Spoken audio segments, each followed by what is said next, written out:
And on Good Morning Nigeria today, our focus is on revamping training institutions for security agencies in Nigeria.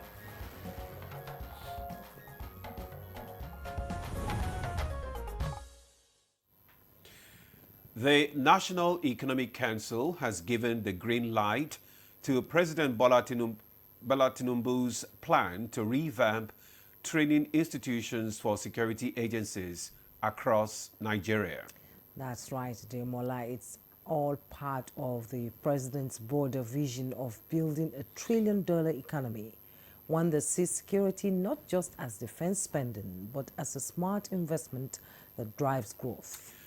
Indeed, Jumai, at its 152nd meeting last Thursday, NEC set up a committee chaired by Enugu State Governor Peter Mba to oversee the complete overhaul of training facilities for the police and other security agencies. Now, the committee has just 1 month to come up with a blueprint for innovating these institutions. And the president made it clear that training environments must be modern, comfortable, and motivating for both trainees and trainers. Now, the committee also includes governors from various states, with a former Inspector General of Police serving as secretary. The goal is simply to build stronger, better trained security forces that can keep Nigerians safe while powering economic stability. So this morning on Good Morning Nigeria, we'll be taking a closer look at this new initiative, what it means for national security and how it connects to Nigeria's long-term economic aspirations. We will be hearing from experts who will help unpack the link between security reforms and economic transformation. I am Ademola Adeoye. Thank you for starting your day and your week with us. We are live on the network service of the NTA.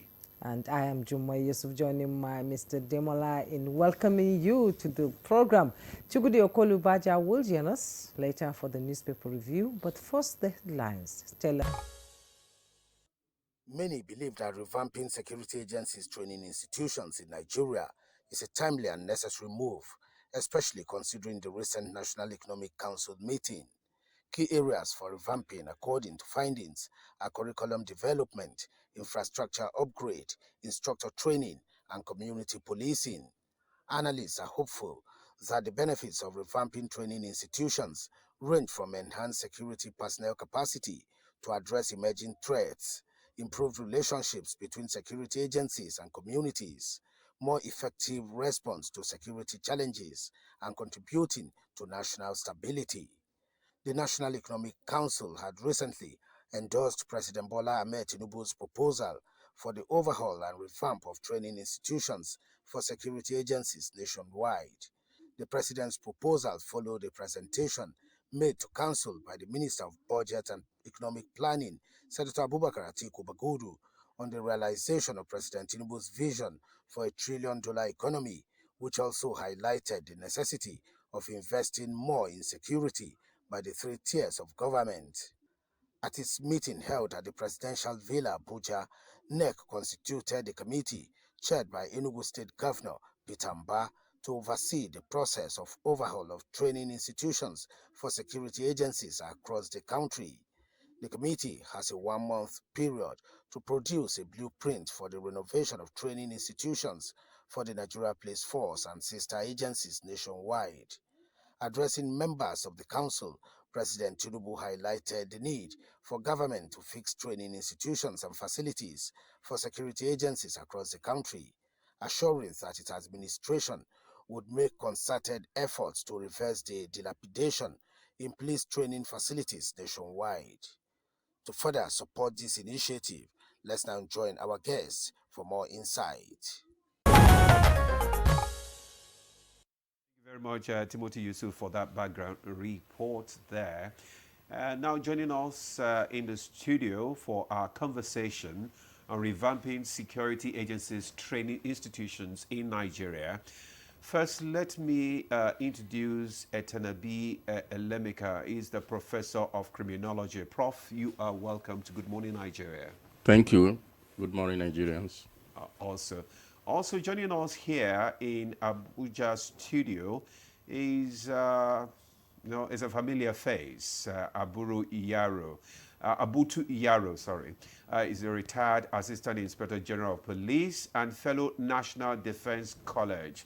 It's good to have you, AIG. Thank you. Good morning. Good morning to you. Thank We you for have having me. regulars in the studio this morning, and also joining us from Jos via Zoom is Brigadier General John Temlang. He's a pioneer commander, multinational joint task force, former president, Alumni Association of National Defense College, and security consultant.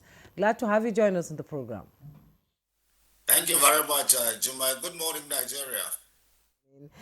Okay, let's begin this conversation here in the studio with the specifics and the basics, and I'll begin with you, Etenebi Alamike. You know, a professor of criminology. Actually, they say everything is a state of mind. So, can you walk us through why the revamp of Nigerian security, training institutions is necessary at this point, as President Tinubu has said?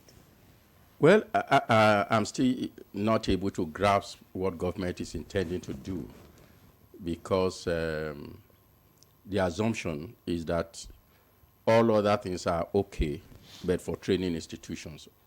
Let me start that whether security agencies, whether public service, the training institutions have collapsed long time ago. So, and government didn't bother. Just like public primary school, public secondary school collapsed, and government didn't care. So also you find institutions of security agencies have also collapsed. Visit any of them. Of course, let's not generalize. We can say, for example, that the military generally have taken care of their training institution better than the other agencies, perhaps because also long years of rule, and then their tendency to be, in a way, separated from society. But walk into the police staff college in Jos and you'll be ashamed. If you knew what that place was, say, in the late 70s, early 80s, that's where a young man will want to have a career in the police because of the environment. You go to a prison staff college in Kaduna, in Kakuri, Kaduna. Again, it's not what was planned in the 80s in establishing it that you have there. And this, you can just go ahead. And I think part of this problem is, of course, obviously government neglect, government's lack of understanding that training determines competence and performance. And of course, related to this is also not doing this, you then have a service that cannot do what it's supposed to do because you lack the knowledge to do what it's supposed to do. And then, of course, how do you equip people to train in those institutions? There are two groups of people. People, and Juma was just saying one aspect of it. You find people who are being trained, majority of people who are come there to be skilled, and then you have people who are training there. Both of them are dehumanized when they go to training institutions of many of our security agencies. And I think for me that's the challenge. But I think the government approach of picking it out of the other issues, I think again is the way we do things wrongly. You need a comprehensive analysis of why, if we think they are not, our security agencies are not performing to the optimal level which we require them. It will not be training alone. It will be other things. If you pick training alone, and you do not do other things that need to be done, you just waste your resources. And Can you specify? I mean, you are talking about, I was talking to a commissioner of police, let me exaggerate, and he said his pension is less than 150,000 a month. That means that man almost through his career is already afraid of exiting, his exit from the service. Then you go to a typical office, you find there is nothing that looks like when you are leaving your home in the morning, you say, oh, I'm going to office. And then you are, entranced by wanting to go to the office. Then you then go there, you do not even have the other things that you need to work with. I mean, whether you're talking about policing or any law enforcement today, it's technology driven. It's knowledge driven. It is no longer, it's not the uniform that drives, we got where the uniform is the one that drives this. We're just way, way, way backward in all those technological aid to law enforcement, to security in Nigeria. So if you take this in isolation, there you have a problem. But the problem is also we have proliferated agencies themselves. Then on top of that is this bad habit of proliferation of institutions. Take any of the institutions, whether even the military that I just said is more disciplined. A chief of staff decide, I want to, or whoever, I must establish something in my village while I'm in charge. A retired IG also must do so. A retired civil defense must do so. And these things are just proliferating without purpose. And I think these are complexity that government need to look for.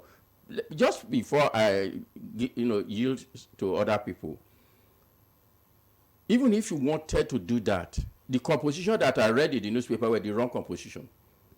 The governors are not the one capable of doing what you're asking them to do. It's a technical group that you require. That technical group will submit an objective, knowledge-driven report, which the political, whether they call them leaders or political rulers or the governors, or whatever they are, will take their decision on the basis of those information. You give them 1 month timeline. Where are they going to have the time? Again, I think it's just this brainwave we have in Nigeria, acting before you think. And a government acting before thinking has been our challenge in the last few decades, especially since civil rule. I see people are taking something that excites them. I don't want to, like a drunk, just decide to say something only to later realize the complication of what he's trying to do. So for me, it's a tragedy that we act before we think. The security agencies are in very bad shape. Okay. And we need a comprehensive analysis of what kind of security agencies do we require today, and that can take us to where we want to be tomorrow. All right. Thank you very much, Professor. Let's bring in Abutu Yaro now. You are once a policeman, and you retired as Assistant Inspector General of Police. Can you give us a picture of the training institutes? Because you've been part of it, and you still have the picture. Can you give us the picture of what is the state of things there now? And this revamping that the government is set out to do you think will actually address the various challenges, bedeviling the security agencies? Thank you very much. I believe wholeheartedly that the revamping is very, very necessary and apt, because it is simple expression. Revamping an affair means renovating, reforming, giving it a new face. That is what the English people mean when they say revamp in English expression. And when we relate it to training institutions of the security agencies, and police in particular, to me, it is very, very apt. Once upon a time, about 15 years ago, I was a commandant of Police Counter-Terrorism Training Institute at Nongwa Kai, Port Harcourt, River State. And the facts are very, very clear. And what exists is similar to what Prof has earlier said. Our training institutions are in derelict. And these are issues that have arisen from historical neglect, partly because of age, partly because of government priorities, and partly because of paucity of funds and expansive national needs. For example, our police college Ikeja was established in 1936. The one in Kaduna was established in 1949. And many of them, as I speak today, in police in particular, we have 48 training institutions. And they are categorized into 5 different formats. We have the university format of police education. We have police college format of it. We have police training schools. We have specialist training schools, like police mounted troop training school in Jos. We have police marine training school in Bayelsa. And we have even combat training schools. There are many. Though the point I'm making is that the derelict form we've witnessed today is a kind of, as a result of historical neglect, diverse government needs, and increasing population and many other factors that affect, developmental effort. So, therefore, revamping it within the format and framework the government has espoused, in my thinking, that is the best thing to do. And that key into the kind of the new hope agenda government has espoused for everybody, for every sector in the economy. You can see this, me and my thinking, is an interpretation of the new hope agenda with respect to security service delivery. And for those of us who are observers, keen observers in the security sector, I think this is a yeoman job. Okay. And those of us too who are ordinary citizens, this is an extraordinary government innovation. And for even people who are commentators, I think it's an opportunity for them to encourage government and other public entities who are charged with the responsibility to drive it very, very well. As you are aware, any government effort or innovation requires public support. The population support is key. And the security practitioner, their support is very, very key to an understanding. I am equally aware that of all the differentials of problems affecting the security agencies, yes, training is very key and cardinal. One commentator talked about accommodation and all that, etc. Yes, I know that. But I am equally aware too that the spectrum of problems we have can never be tackled once and for all. It is always systemic that one phase should be driven home well, then another phase will be tackled in a very gradual and systemic format. That is what can bring development. Okay. The problems are many. Training is key. But the most important thing is that the kind of training you give to security personnel can largely define the kind of security services that will be delivered.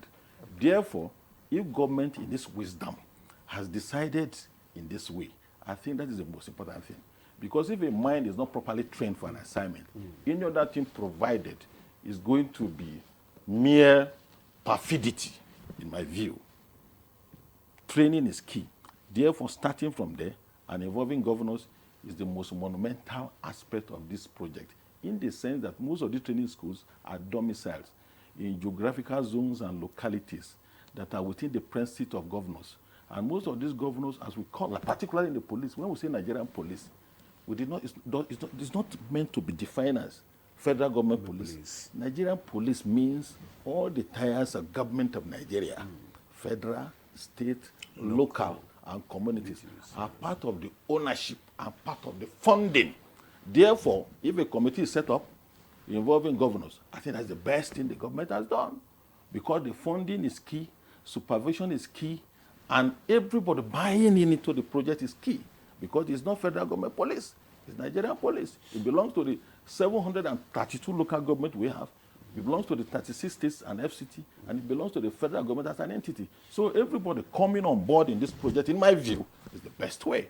That is like applying what we call all society approach to development, because the project is for all of us, and the ownership is for all tiers of government. So I want to crave on the public and every other person to key into this agenda and support. You believe that it will address some of the challenges? Certainly, certainly it will address. Like as I said, they are in the state of the derelict, so certainly it's going to address. There's no doubt about it. Okay, that's beautiful. Let's bring in General Temlong. The conversation is becoming interesting. And of course, Nigerians, the number is on your screen. Send in your messages, your recommendations, so that we can read them to our guests and then they will respond to it. And also, the stakeholders are watching for your opinion on this committee. Now, General Temlong, you've listened to both the guests in the studio, though they did not agree on some areas, but they also agree that the institutions are outdated. And now my question to you is, how outdated, are the current training models itself, not just the structure itself, and what areas, in your opinion, need urgent reform? Well, thank you very much, Juma. I think I had said it on Good Morning Nigeria before and on other places that we need a trained security agency that will be able to meet the challenges of the 21st century and even the emerging ones, because like Professor Lemeka said, technology is playing a very key role in every facet of our lives today. And we're moving from the realm to even AI. And so the human beings that need to keep pace with the set of crimes that are being perpetrated these days are those who are supposed to be knowledge driven, who should be ahead of the criminals. But as it is now, as it were today, the criminals are far ahead of those who are policing them. And so how do you get back that lead? You get the lead back by training and retraining. And the sort of training institutions that we have today are not what will produce the needed personnel that will deliver on what they have, because as it is well, like in the computer, garbage in, garbage out. I'm sure you saw the state of the police staff college in Ikeja when it was thrown open during the Jonathan administration. I mean, in that state, anybody you are sending out there has the mindset of a slum setting.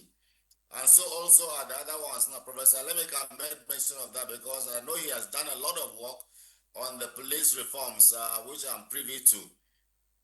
And I quite agree with him too that uh, what the governors should do at their level, because one, they are members of the police council and members of the police, members of the economic council that gave the wherewithal. They are supposed to give the strategic direction. What strategic objective do they want to achieve? And then you get a group of experts who will sit down and work out the strategy to achieve that strategic objective that you want to. What you want is a revamped institution, training institutions. You want citizens of trained people that are trained to be able to carry out and deliver certain mandate for you. So the group of experts will come out and tell you the sort of instructors that you need, the set of training institutions and training supports that you need, and then the quality of the people that you need that will come and be trained. And so you see, this is a complete thing that is out of the realm of the governors, and they don't even have the time. For goodness sake, he is governing his state. They are talking about the next election, 2027. And he has 1 month to deliver on this mandate. I think we need to rethink that. And what I need to advise is that we need to rethink on that. And even if he's going to get a group of professionals, that time is too short. You need even to visit those institutions and see the space they are. I had advocated before that, look, General Danjuma took a bold decision that we had to put away national pride and prestige and went to the British government and requested that we needed a British Army training team after the Civil War to retrain our armed forces. And that's how the Command and Staff College, or now the Armed Forces Staff College, was established. A British Army training team came into Jaji to revamp the training institutions. And you can see the number of officers and the changes that the armed forces started having at that time. It was the Army before, but then the Air Force and the Navy and Air Force keyed in, and that's why the Staff College changed. So we need to do that, because who are those who are going to train the trainers? The sort of people that have been trained in these sort of institutions that are there have gotten a mindset. And so what they see policing, or what they see what intelligence gathering is, or what they see what immigration duties will be, or what they see the correctional services is what those garbage have been training them in the past. I'm sorry to use that word. But then we need a change of mindset, a change of doing things according to international best practices, and we need to get people to actually help us to do that. And once you are able to get the trainers, then they can start retraining. But beyond that, there has been neglect too by the leadership of those institutions, because their priorities has been wrong. Usually you see them launching new uniforms. Uniforms are not even the priority, like you said. The armed forces try to do what is supposed to be done, because one, we must maintain international standards. We train people from all over the world. They come to our institutions, so they must have the same standard as the ones in the countries or anywhere. We train officers from Germany at the National Defense College, from Argentina, from Brazil, Pakistan, India. Then you can imagine if we don't have institutions that meet those standards in those countries, they won't send their men. And so in Africa, we are seen as the leaders. So it means then that the police, the correctional services, and all the security agencies must up their game. And beyond that, we need a security sector reform. Professor Lebeka has said it. We need a security sector reform, because what sort of security agencies do we need? There are so many duplications here and there, so many proliferation of training institutions. You need to merge some of them and work some of them. At the recruit training, you might decide to train some of them together. It's the specialization that comes in that you start moving out. So you see, when you dissipate efforts and you have a lot of establishment there, so there will be a lot of costs on administration, because you have a lot of establishment there. The commandant and all the training, this thing will be there. The schools itself, running costs and the rest will be so much. That amount of money can actually be applied into the real training itself and getting the training support. So we need to look at these things critically, and beyond that, I think, like I said, the emphasis must be on the security sector reforms, a comprehensive reform. We get experts to look at these things and streamline them, and then get the best out for it. Nigeria will be better for it. Let's forget about this competition that we said, yes, part of it is to bring competition is good, but when the competition and rivalry gets beyond what it's supposed to be, it's harmful to society. And that's why we're teaching synergy now, and talking about inter-service cooperation and the rest. When you train together and you do certain things together, you get to understand and know yourselves, and you become complementary. So I think I want to commend and thank the president for doing that, because this is the first time since 1999 that the government has made a bold statement to tackle head-on the problems of training of our security agencies, to come up with this. I think it's a step in the right direction, and we must commend it. We can fine-tune what is going on there and make sure that the best is brought out of this. Whatever it is a fantastic statement, and it's a bold move in the right direction. And I want to commend the president and his team for that. Thank you very much. Thank you very much, General Temlong, for that, your opening remarks. It's a bold step in the right direction. We need a reform in the security apparatus in the country. Prof, I mean, just like we have all agreed that it is important that there is need for a revamping in the training institutes of our security apparatus. But you said earlier that there is need for for us to be deploy technology now, because that is what the whole world is going into. So how can the training institutions incorporate modern training methods, such as simulation-based training, technology into what is going on right now? Yeah, I think when we talk about training, that's why I said the whole terms of reference is very sketchy. Is they revamp the buildings? What is being revamped? Is it the whole totality of training, which will include what you are training people about? That's your curriculum. You start with the curriculum. What is it that you are training? And the curriculum will be based on analysis of what do we require to be an efficient security service today, and what are the anticipated threats for the future, and what training do we require in those respects. That's the starting point. You can have very beautiful buildings, and like General Temlong said, and train nonsense there. So you must, and you can train, you will not necessarily be belittling good facility, and you can train in not too sophisticated facilities with good curriculum and get output that you desire. So you really need to come out and look at the various dimensions of training, the curriculum, the facilities, the trainers, the trainees, and in fact, post-training assessment, need assessment. So the whole thing is a very large area. And my concern is, if this is the kind of thing you are imagining, it will not be the job for governors. It will not be something you want to achieve within 1 month. it will be something that require very serious this thing. But if we are looking at revamping, which is typical Nigeria, about how to repaint the buildings, because that's where contract is. That's how we can dispense money. The hard job of thinking of what the curriculum should be, we'll never touch it. And so we'll still be training, like using again Temlong's terminology, we'll still be training garbage in a well-painted building. So my worry again is a lot of reorientation need to take place. Again, I made this distinction, not necessarily that the military is perfect. If you notice, go to NDC here in Abuja.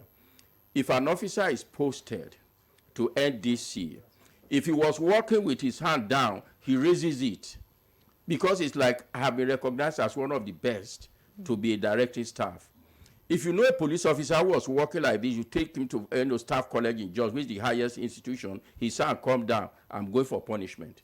The same thing is for correctional service. So there is a long-term problem also with the way we have conveyed training to officers and then what needed to be done. And this, an AIG was posted to staff college in Jos, and he came to my house. I won't mention the IG then. He said, "I don't know what I've done to this IG. See where he posted me." I said, "So what's the problem?" I had congratulated him before he started his complaint. And I said, what best place could you have been than training? A whole many people will come through you. You exercise influence over them through their service. And you can actually say you have a service-wide contribution rather than simply being a commissioner of police or an AIG zone. We don't have that span of influence over people.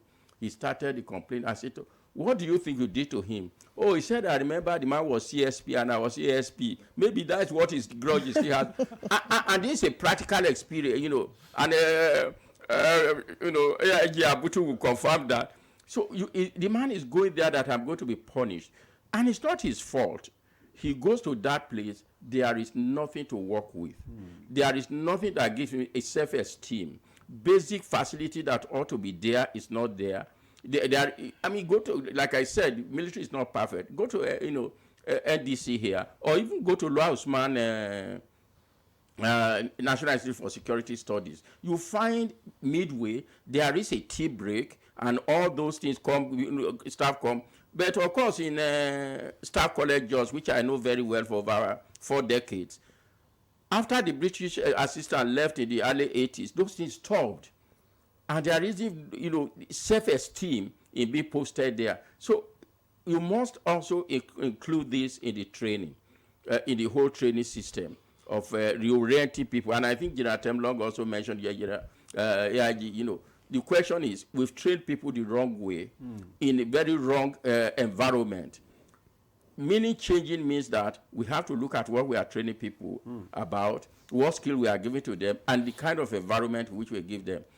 Police specifically, for example, in 2006, there was a presidential committee on police reform, which recommended that if you are going to a training institution, 1, 2, 3, 4, 5 should be done. That is not implemented. That same government, later on, 2 years later, another one was set up again under MD Yusuf. They re-emphasized that again. Nothing is implemented. In 2012, under Pari Osanyade, another one was, nothing is implemented. So why are we gathering reports that we are not sure we want to? And I'm very honest, at this, I have over 4 decades relation with all these agencies.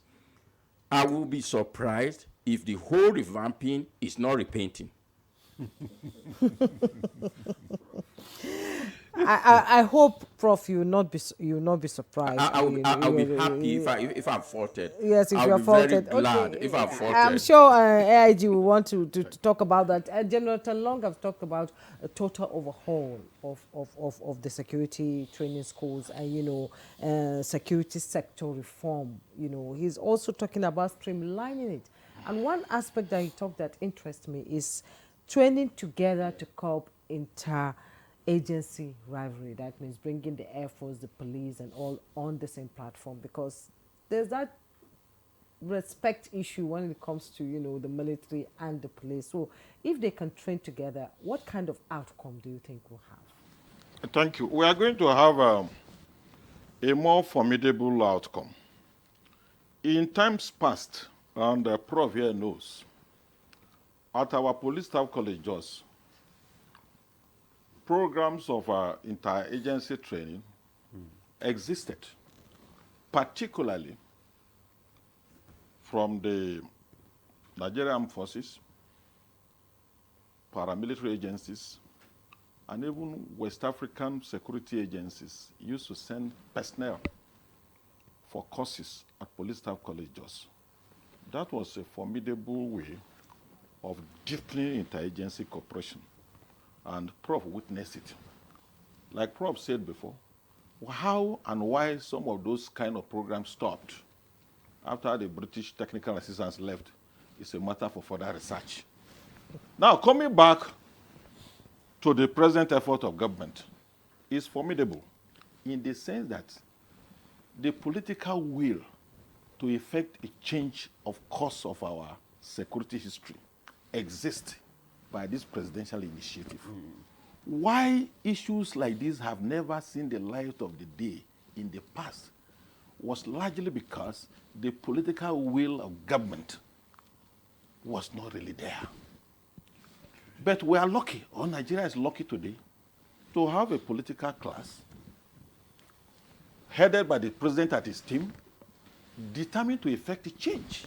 And I can assure you here, and other Nigerians or other listeners, this particular president, the moment he takes action on a particular subject matter, just go and sleep. That action will see the light of the day. It will not be limited. The outcome will not be painting and repainting, as the learned professor really said. Because I believe that the change we're talking about has come. In other sectors of our national life, we have witnessed it through this presidential initiative. That the system has taken this security services reform of the training institution now, I think that is the best opportunity Nigeria has never had since 1960. On 7th of October this year, that's about 3 weeks ago, this same president signed a bill approving, recognizing the Nigeria Police Training Institution Establishment Act. What is that supposed to mean? It is supposed to mean that all the 48 training institutes owned, coordinated by the Nigerian police, will now have autonomous legal status, autonomous financial status, autonomous capacity to develop training syllabi, another curriculum, including resource persons and etc. So to me, these are indices of seriousness. To me too, these are indications of happenstance that have never been seen before.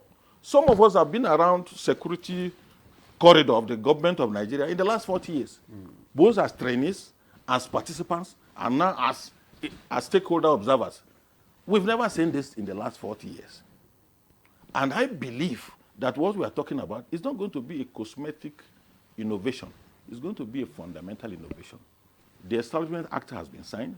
Now, they are moving to the next level. That is to say, a committee to organize the funding, the reform, and etc. When you say reform of a training institution, it includes, and not limited to, structures. It includes reform of pedagogy. That is the syllabi. It includes the reform of the psychology. It will include the reform of the international networking of these training institutions to bring them at par with international best practices. Just like General Tamlong said, that most of the military institutes, they try as much as possible to operate them in a level that will become at par with the other sister militaries. And that's why they come for training. And in our own case, Staff College had already had trained West African police officers before, other national security agencies personnel before. And these are, to me, I believe that the glories of the past that eroded as a result of lack of government patronage or lack of political will, the glory has just been brought back, and the innovation has just started. And in the course of time, if we are not, if we are alive, you will still attest to it in this studio that what we talk about sometimes past has already materialized in ways and manner that we didn't envisage. Let me remind ourselves, this particular committee, the secretary, is just the outgoing Inspector General of Police, IGP Usman Baba Akali. So that alone is an indication that practicalizing the ideals and the policy perspective to real developmental initiative is real. And as General Tonglong equally said too, the fact that the governors who are members of the police council, as stated by our constitution, are part of this committee makes the job and the ideas more convincing. And I believe that given time and space, if you be generous enough to call us to review issues pertaining to this in few months' time, the attestation to the realities of the ground will manifest. Of course, yes. Of course, we will bring you back after the 1 month. But I want you to also talk about what Prof. and General Temlong are saying, that bringing the governors into the committee is not advisable. It is advisable, madam, to the extent that governors constitutionally, they are very busy. Governors constitutionally are members of the Nigerian Police Council. So our constitution says. That is to say, the law governing Nigeria says so, that governors must be part and parcel of critical decision making for the effectiveness of the Nigerian police force in particular. Therefore, they are partaking in this project is constitutional, normal, expected, desirable. In fact, the president requires an applaud. Okay, we take we have some. Let's go to General Temlong so that we can take him the second time. We're talking about revamping now, and you have emphasized the need for a total reform of the security sector, and you have mentioned some sectors that need reform. What are the other areas that need reform, and how do you think this reform should be implemented? Because it's one thing to highlight the areas that need to be reformed. Is another thing for these areas, this reform to be implemented. And that has been the biggest challenge that we have been having in this country. Well, thank you very much. I did mention a comprehensive security sector reform. Now, I think it was Professor Lemeka who started talking about the proliferation of security agencies and the rest. Now, I said this, and I think I got some calls from my friends in the Civil Defense Corps. Now, if you look at the acts that establish the Civil Defense Corps and the Nigerian Police, you find out that there are about 20 or 21 items that are the same, what they're supposed to do. You need to streamline those things to remove areas of conflict. Now, if you look at what we had, when the Nigerian police force was designed by the colonial administration, I think the AIG mentioned about those things. You have the mounted troops, you have the police dog units, you have the railway police, you have the marine police, you had the special branch or the CID, you had the traffic police, and all whatnot.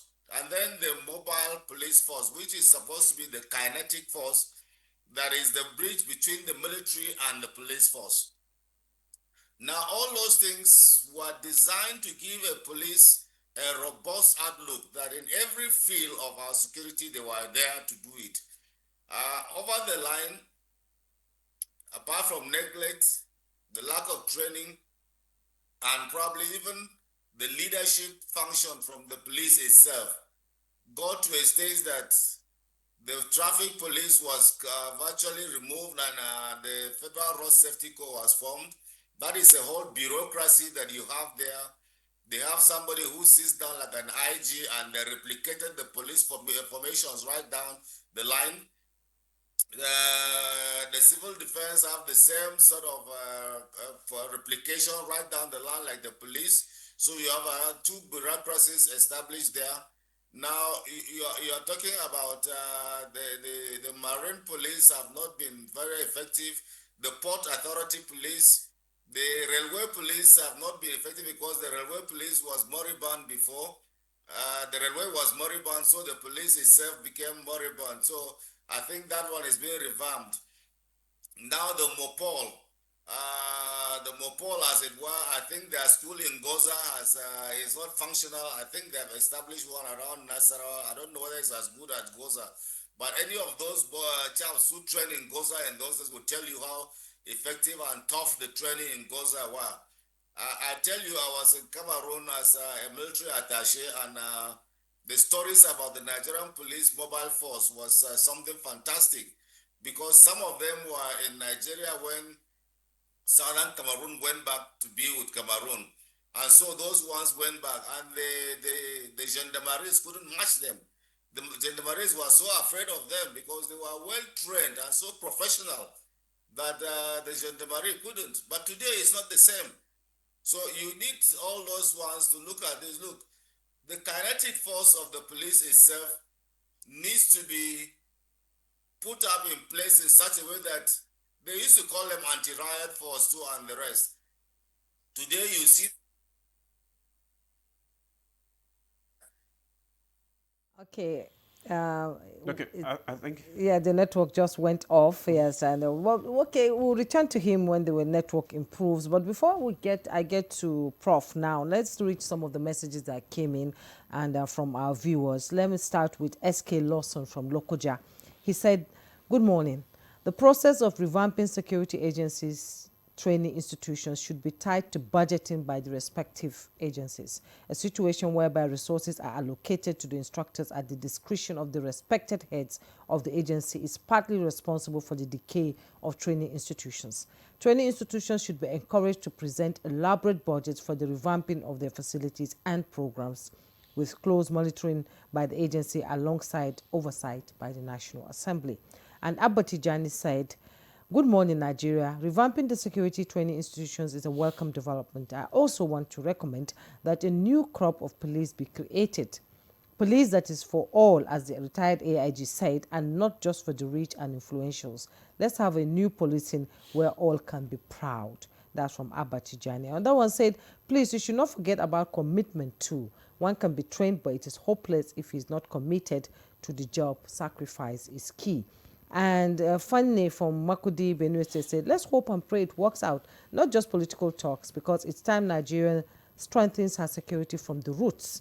Revamping our security training institutions is key to producing disciplined, well-equipped and intelligent officers who can tackle modern threats effectively, and a strong nation begins with well-trained protectors."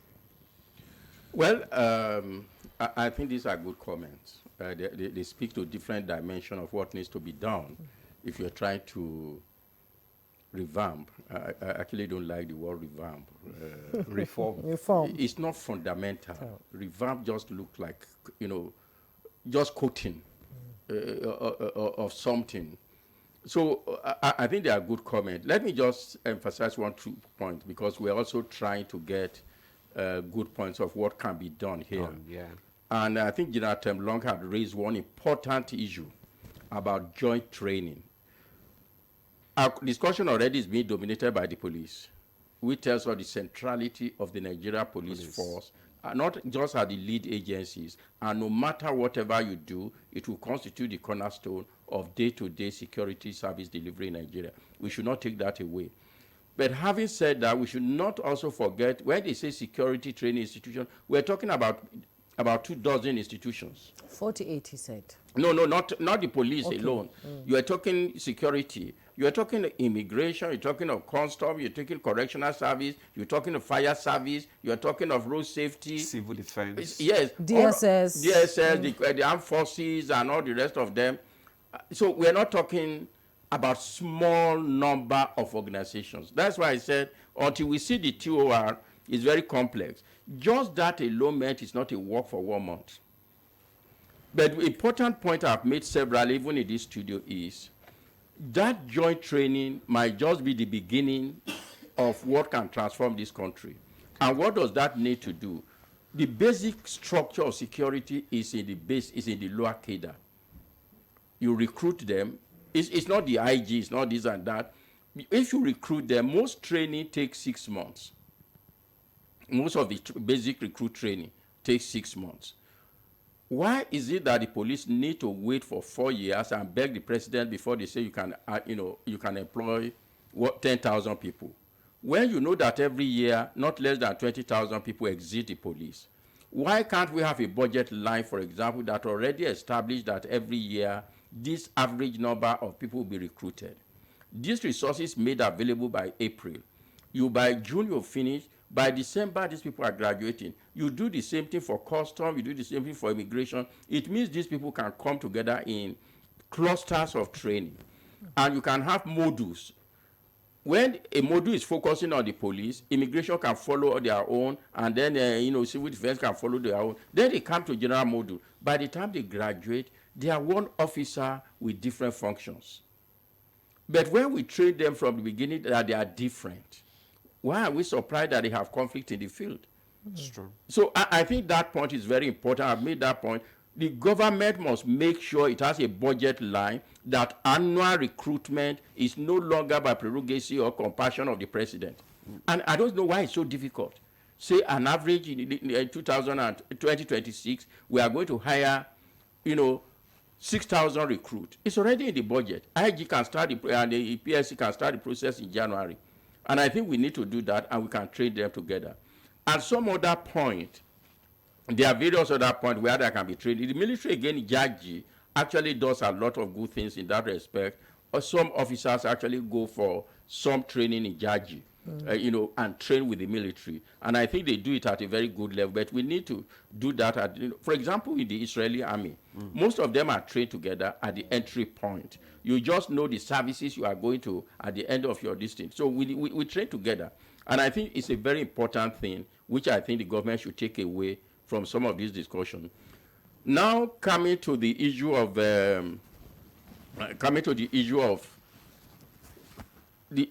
I just don't know how to present it. Present it the way you want to. Yes. Honestly. I think the question of sector-wide reform is important. But even outside of that is, we have, I just told you we have 3 reports. They're not just about training. They are comprehensive. The 2006, I happened to serve on the 2006, which was chaired by Damadami. It affected every aspect of policing, not just training. It includes training, but not just. The 2008 also included every aspect. The 2012, under Pario Senyade, it generally was reorganization and all those things. None of these have been implemented.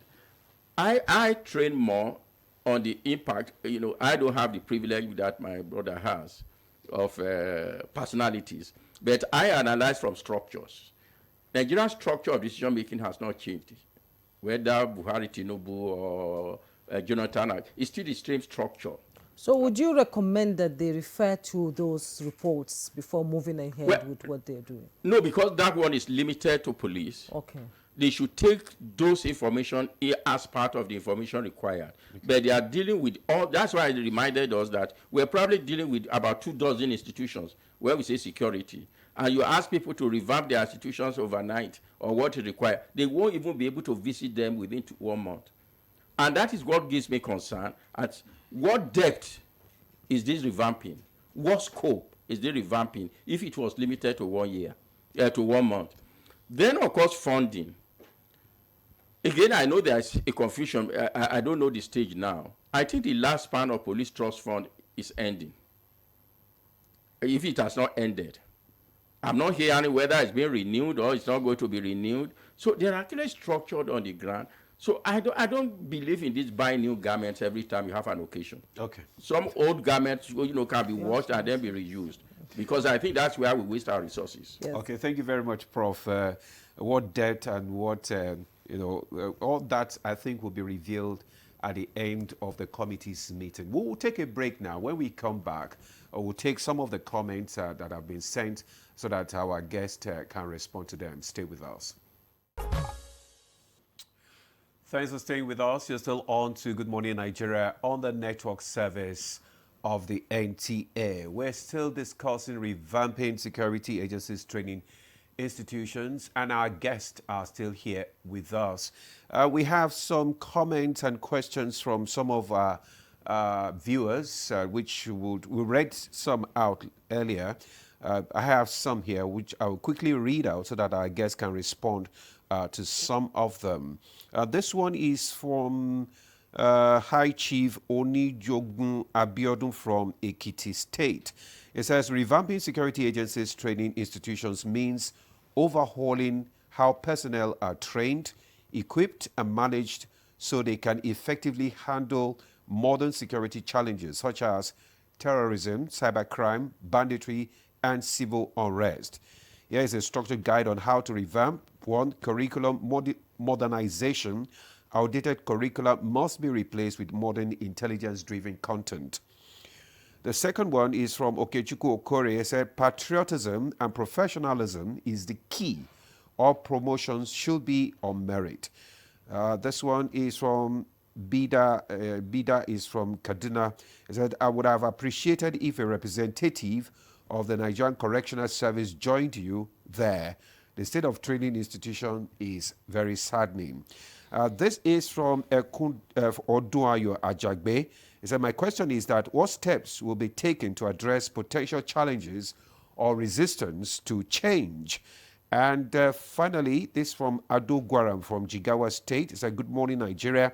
My take on this issue is that police need total overhaul for optimum performance.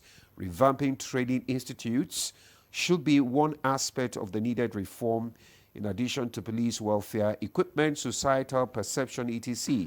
You may give police the best training at the best institute, but may fail to deliver if the other aspect of the problem is not addressed.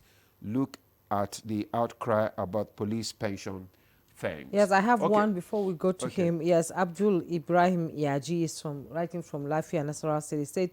To begin with, good morning. Many of the institutions still operate with outdated infrastructure and obsolete equipment that no longer meet global standards.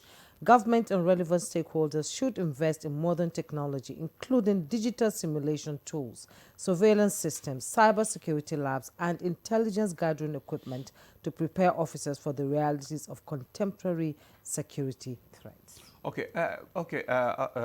AIG, before you respond to them, I also want you, because it seems that you have a tip into the committee's terms of reference. Can you tell us about the depth and the scope of that terms of reference? The depth and the scope is deeper than we see.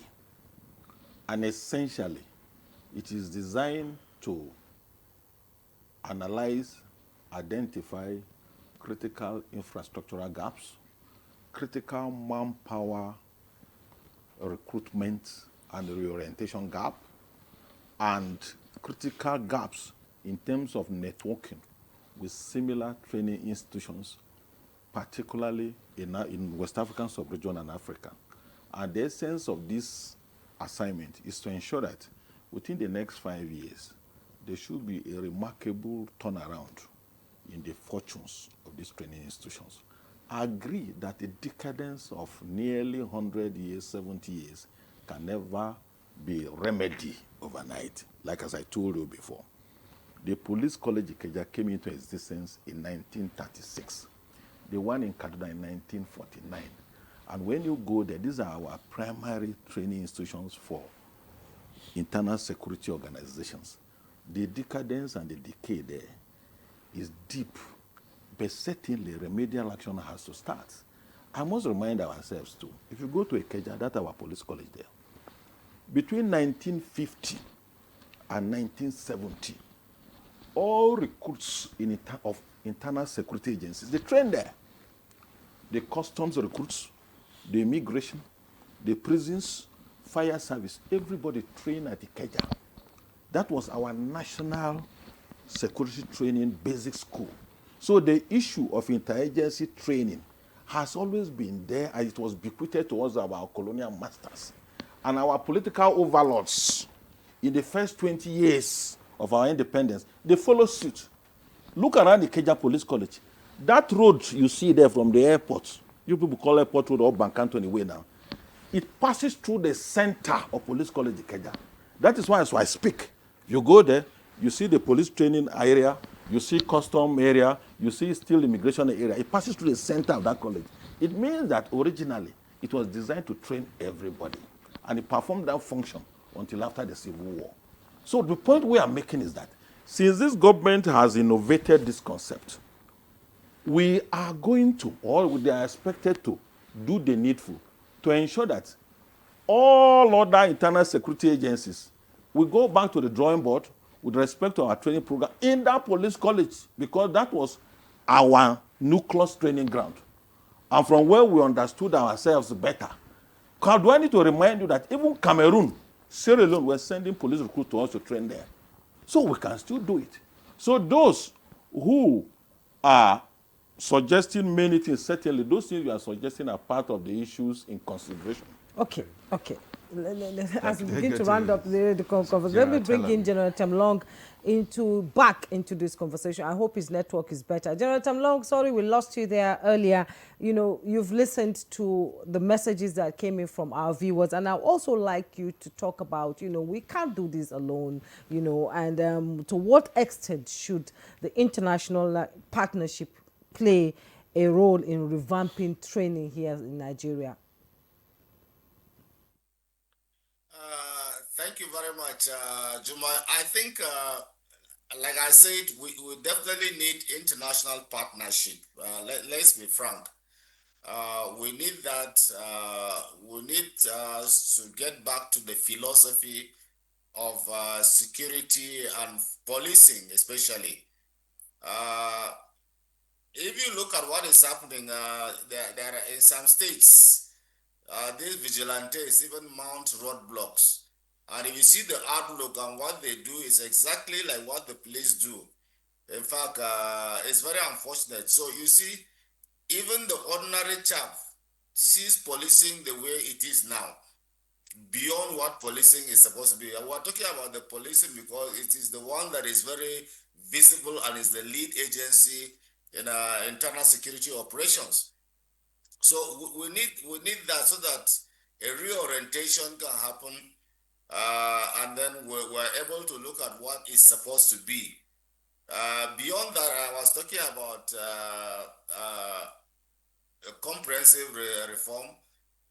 The police, as it were, a lot of people will not agree, but the truth is that the police are supposed to police the citizens. So it is only the kinetic force, that's the police mobile force, that should be quartered in barracks, or those who are doing certain essential things. Policemen that are policing the citizens should live with them. So even if you have highbrow areas like Maitama, Suleja, Sokoro, and the rest, the authorities must get accommodation for policemen in some of those areas so that even if they are off duty, they are seeing what is going on.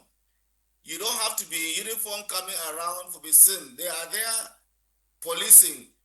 I always give the analogy that the military have military police, and the military police live in the barracks to police the military.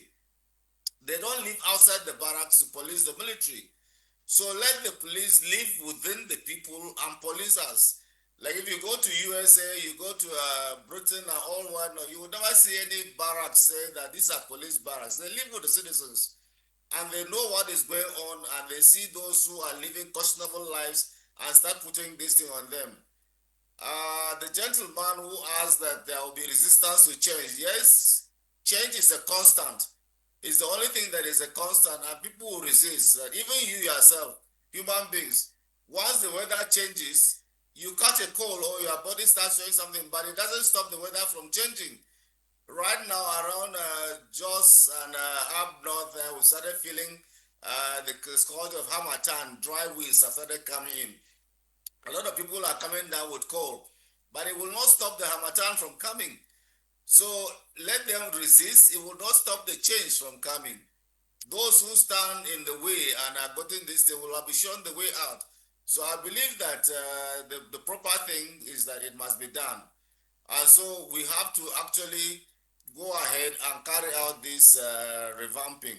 And definitely we need international assistance who will come in terms of bringing training instructors, bringing the models and equipment, and then showing us the best practices so that we'll have a culture that is beyond what it is, so that people, when they see us, they actually, when they see our policemen, they see our security agencies, they see our correctional service, immigration at the ports and custom, they respect them as they're being respected outside. That to me is the way to go. Thank you very much, General, for your contribution there. So as we just round up the conversation this morning, Prof, well, all has been said, but if we have to measure the success of this initiative, how do we go about it?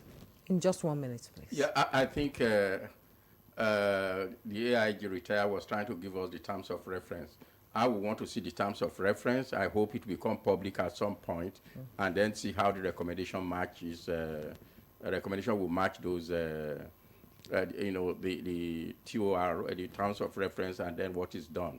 But for now, if you ask me to abridge a course that is 6 years long, that will take place within a month, this is that you are not going to get what you want. And I think from now, that's my orientation. The depth of the problem there require more than a 1 month meeting by governors who are otherwise busy. That could be an extension to that, maybe the I'm terms sure we anyway. will be talking about that. You Yeah, know, well. maybe after the 1 month we might come back here and then still discuss it. Okay, gentlemen, Professor Etenebi Anemika, Professor of Criminology, thank you so much. Thanks so much. For your comment this Thanks so morning. much. We appreciate you. And AIG Abutuyaro, retired Inspector General of Police and fellow National Defense College. As always, it's been a pleasure having you. Thank you for having me.